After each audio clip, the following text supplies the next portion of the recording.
राम राम दोस्तों, स्वागत है आपका द कल्ट ऑफ रेसलिंग में। Please subscribe the cult of wrestling for the latest news about WWE. उम्मीद रहेंगे कि आप और आपका परिवार अच्छा होगा। तो दोस्तों शुरू करते हैं आज का पॉडकास्ट। देखिए, मैंने कल आपसे वादा किया था कि पॉडकास्ट लेके आऊंगा सेथ रॉलिंस के जो भी सेथ रॉलिंस के साथ चल रहा है, सेथ रॉलिंस के बारे में सारे रूमर, उनकी इंजरी अपडेट सब कुछ बताने वाला हूँ। यहाँ तक कह दिया है कई लोगों ने, तो कई ऑब्जर्वर ने, सेथ रॉलिंस अपने टाइटल को रिलिंक्विश करने वाले हैं बिकॉज डब्ल्यूडब्ल्यूई कंपनी ने ऑलरेडी सेथ रॉलिंस को अनाउंस कर दिया है मंडे नाइट रॉ के लिए। वहां पर वो अपनी इंजरी को अनाउंस करने वाले हैं और कई सारे लेजेंड ऑब्जर्वर ने ये कह दिया है कि सेथ रॉलिंस वहां पर अपना वर्ल्ड हैवीवेट टाइटल को रिलिंक्विश कर देंगे। उसके बाद रेसलमेनिया को मिस कर देंगे। आई डोंट थिंक सो क्या होने वाला है, लेकिन हाँ, आज के पॉडकास्ट अगर आप देख रहे हैं तो आपको सारी जानकारी मिलने वाली है, क्योंकि आपको पता है the cult of wrestling channel पर, यानी कि हमारे चैनल पर आपको मैं क्लियर कट बता देता हूँ कि भाई साहब क्या होने वाला है। इसके बारे में डरने की बात है, नहीं डरने की बात है, क्या होने वाला है। इसलिए कहता हूँ सब्सक्राइब करना मत भूलिएगा और वीडियो को अंत तक देखिएगा।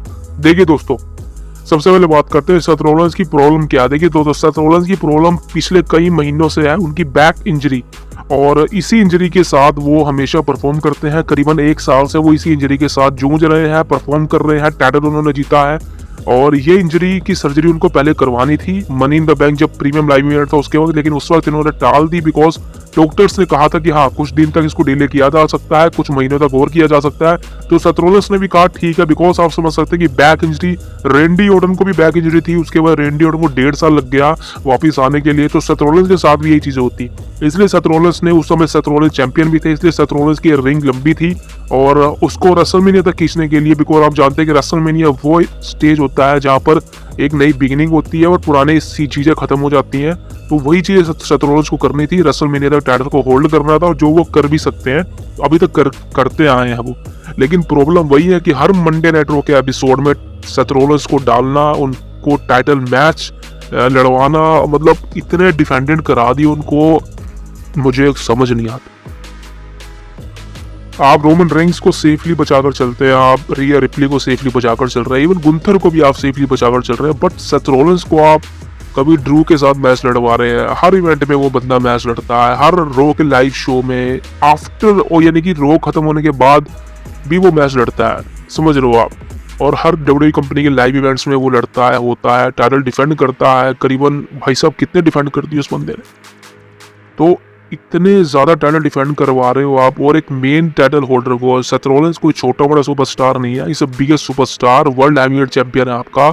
मंडे नाइट रोस्टर को वो चलाता है, आप उसको रेसलमेनिया तक खींच रहे हो, वो भी सीएम पंक के अगेंस्ट एक मैच के लिए, लेकिन आप उसको हर इवेंट में लड़ा रहे हो। हर रो के एपिसोड में आप टाइटल को डिफेंड करवा रहे हो, किसके लिए? सिर्फ व्यूअरशिप पाने के लिए। व्यूअरशिप मान लो ज्यादा आ भी गई, कितनी आ जाएगी? 2-1 मिलियन ज्यादा आ जाएगी, और क्या उससे क्या मिल जाएगा आपको? और इससे यही चीजें इन्होंने शार्लेट फ्लेयर के साथ करी। शार्लेट फ्लेयर को हर इवेंट में लड़वाना, हर स्मैकडाउन में लड़वाना, और हुआ क्या?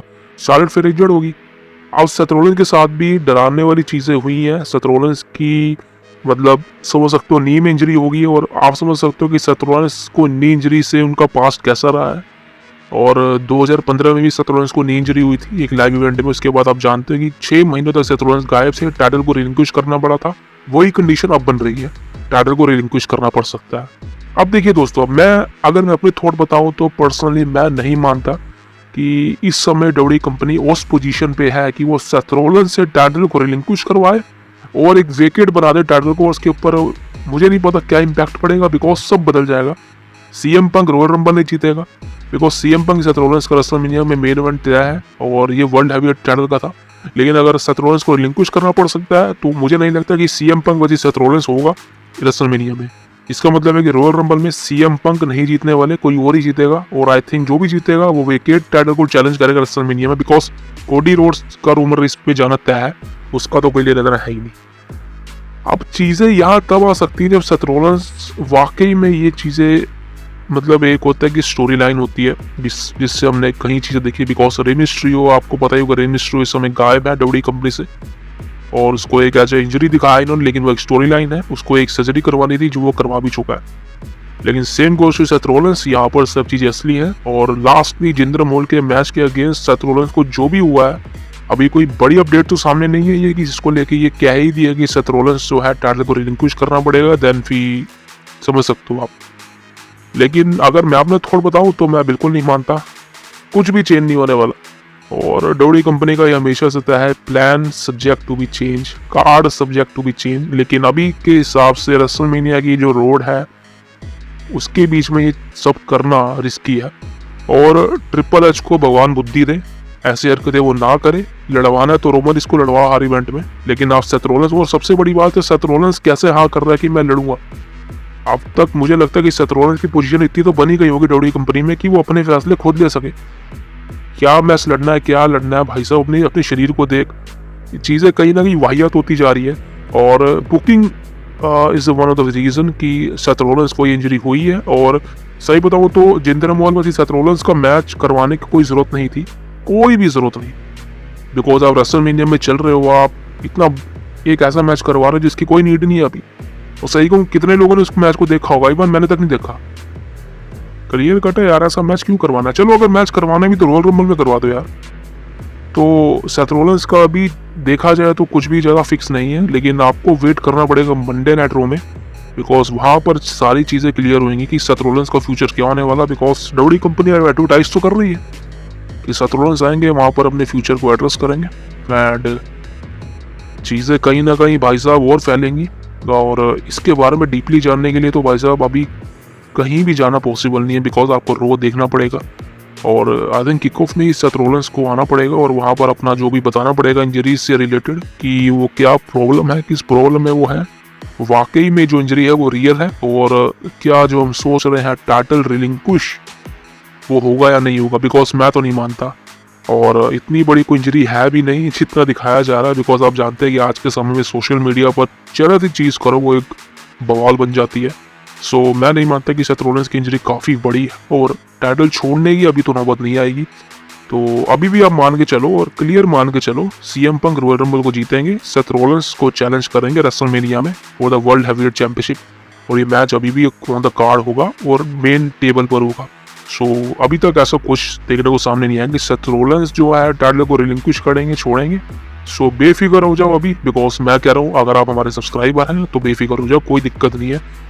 बिकॉज इतना तो मैं WWE कंपनी को जानता हूँ कि वो अपने पैर पे कुल्हाड़ी नहीं मारेगी और चीज़ें बढ़ा दिखाकर हाँ ऐसा हो सकता है कि सेथ रोलेंस रॉयल रंबल में कुछ ना करें। बिकॉज जैसे मैंने कुछ वीक पहले कहा था कि सेथ रोलेंस जो है टाइटल डिफेंड नहीं करेंगे, मतलब उनका कोई मैच टाइटल कंटेंडर नहीं है रॉयल रंबल के लिए, कोई चैलेंज करने वाला नहीं है। तो Seth Rollins Royal rumble match में जाएंगी और वहीं पर CM पंक को जीतने से रोकने वाले हैं। बट अब लग रहा है कि ऐसा भी नहीं होगा, बिकॉज अब चीज़ें इंजरी की तरफ चली गई हैं। तो I think Seth Rollins Royal Rumble को मिस करेंगे, इसके साथ ही एलिमिनेशन चेंबर को ही मिस करने वाले हैं। जी हाँ, वहाँ भी उनका कोई काम नहीं है बिकॉज एडवर्टाइज नहीं है। एंड देन फिर सेथ रोलेंस सीधा रेसलमेनिया में आएंगे। और आई थिंक अगर वो इंजरी है भी छोटी मोटी तो 2 महीनों में ठीक हो सकती है, उसमें के लिए कोई दिक्कत नहीं है। बिकॉज मार्च में आप रेसलमेनिया के लिए पंक वर्सेस सेथ रोलेंस के लिए आप एक बिल्डअप दिखा सकते हैं, और रेसलमेनिया से पहले CM पंक आप कुछ संभाल लेगा सारे एपिसोड्स को, सारी स्टोरी लाइन को। बिकॉज आई थिंक CM पंक जब रॉयल रंबल जीतेगा तो मुझे लग रहा है कहीं ना कहीं वो डायरेक्ट तो नहीं बोलेगा कि मेरे को सेथ रोलेंस को फेस करना है। वो कन्फ्यूजन चलेगी 2021 में चली थी। बिकॉज जब 2021 में एज जीता था रॉयल रंबल, उसके बाद वो रोमन रेंस ड्रू मैकिंटायर के सामने ही जाता रहता था। फिर जब एलिमिनेशन चेंबर हुआ वहाँ से क्लियर हुआ सब कुछ कि क्या करना है। सो मुझे लग रहा है कहीं ना कहीं CM पंक रॉयल रंबल जीतने के बाद आई थिंक रोमन रेंस और सेथ रोलेंस दोनों के बीच में एक कन्फ्यूजन ही पैदा करेगा, जिससे सेथ रोलेंस को भी थोड़ा वक्त मिल जाएगा इंजरी से रिलेटेड। अगर अपनी सर्जरी वगैरह करवानी है उसने, सो व्हाई नॉट बी को। सो ये चीज़ हो सकती है। लेकिन अभी के हिसाब से सेथ रोलेंस का टाइटल रिलिंक्विश करना, छोड़ना, वेकेट करना कहीं से भी सही नहीं है और नहीं होने वाला ऐसा। तो स्टिल आप एक्सपेक्ट करें रेसलमेनिया में पंक वर्सेस रोलेंस होगा और टाइटल के लिए होगा क्लियर कट। सो दोस्तों उम्मीद है आपको आज के पॉडकास्ट से सब कुछ पता चल गया होगा। एक अनकट पॉडकास्ट होता है हमारा। वैसे तो सारी वीडियो हमारी अनकट होती है, बिकॉज जो दिल से होता है वो बोल देते हैं, दिल से बात करते हैं हम, आपस में मेल बने हम दोनों का, मतलब हमारा और आपका। सो इसीलिए subscribe the cult of wrestling for the latest news about WWE। जय माता दी, जय श्री कृष्ण। मिलते हैं आपसे कल।